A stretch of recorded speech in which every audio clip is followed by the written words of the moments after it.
초능력. 현대 과학으로는 설명이 되지 않으나 초자연적인 현상을 일으킬 수 있다고 믿어지는 힘을 의미합니다. 천리안, 유체이탈, 투시, 텔레파시, 예지, 사이코메트리, 영매, 염동력 등 인지를 초월한 능력을 흔히들 초능력이라 부릅니다.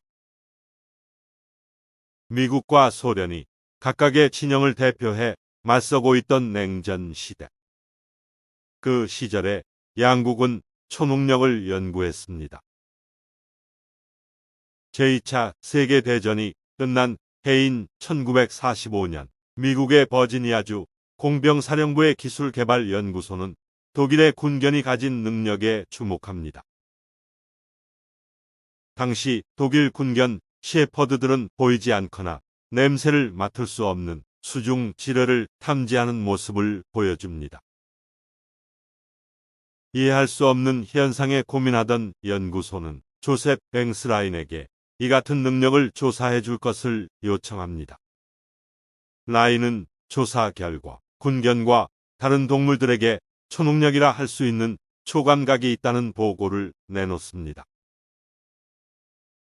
미국은 이 결과를 바탕으로 프로젝트 센터레인을 가동합니다.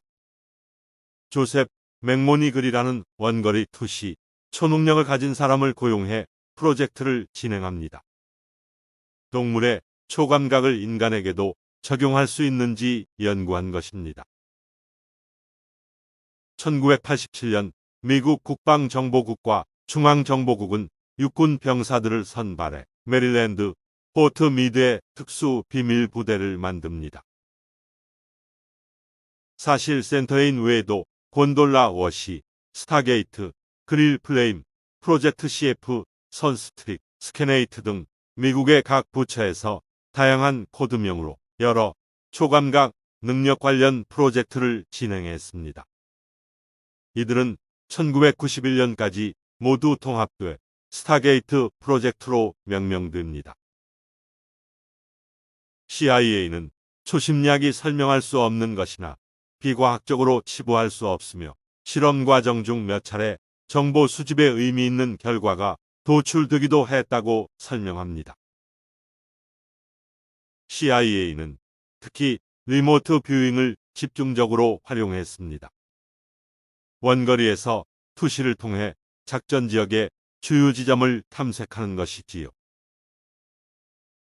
흥미롭게도 초능력자가 훈련을 하면 할수록 정확도가 올라갔다고 합니다. 훈련 과정은 6단계로 구성되어 있습니다. 1단계 원거리의 섬, 산, 사막, 시청. 2단계 장소에 대한 구체적 지각. 3단계 입체적, 공간적 특징의 포착. 4단계 완성도 높은 정신적 지각. 5단계 정신적 지각에 대한 자아 지뢰 및 취조. 6단계 3차원 공간적 요소에 대한 고찰. 리모트 뷰잉을 통해 진행된 작전은 수백 건이 넘어갑니다.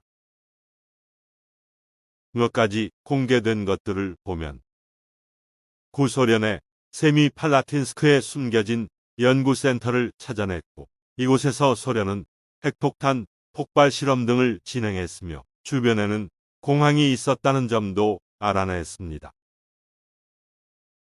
1991년 걸프전에서 사담 후세인의 은신처를 찾아내는데도 도움을 줬으며 1994년 북한의 핵무기 제작에 사용될 플루토늄 저장소의 위치 탐색에는 실패했으나 북한의 스커드 미사일과 생화학무기 저장소를 찾는 임무에서는 어느 정도의 성과를 거두었다고 합니다.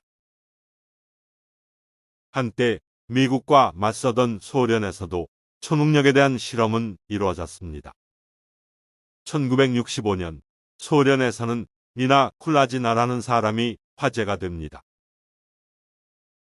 당시 방송에 나와 손을 대지 않고 물건을 움직이고 살아있는 개구리를 손을 대지 않고 죽였다고 합니다.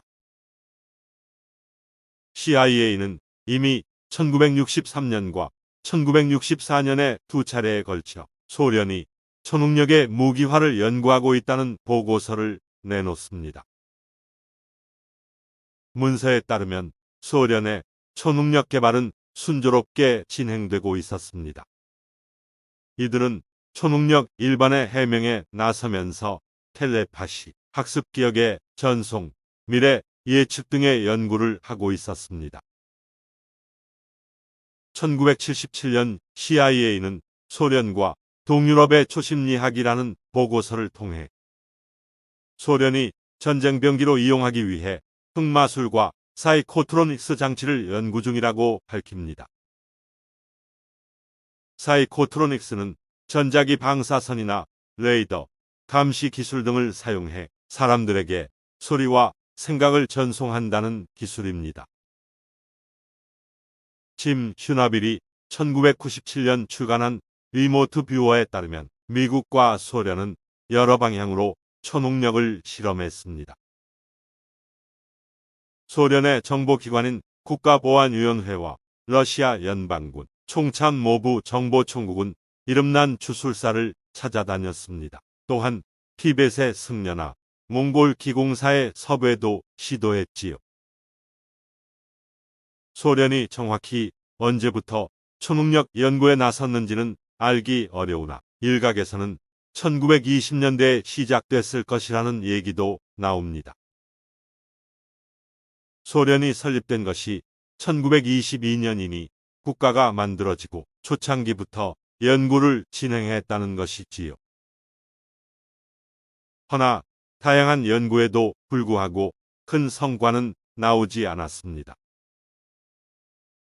미나 쿨라지나는 한때 열정적으로 활동했으나 어느 순간부터는 나이를 먹어 힘들다며 능력의 시연을 피하는 모습을 보였습니다. 미국의 스타게이트 프로젝트도 1995년 중단됩니다. 미국 연구소에서 능력의 활용도가 떨어진다고 분석했기 때문이지요. CIA 등은 정확도를 65%로 분석했으나 연구소에서는 15%라는 통계를 내놨습니다. 초능력자들이 수집한 정보는 항상 다른 정보와 함께 사용되거나 재확인을 받아야만 했습니다.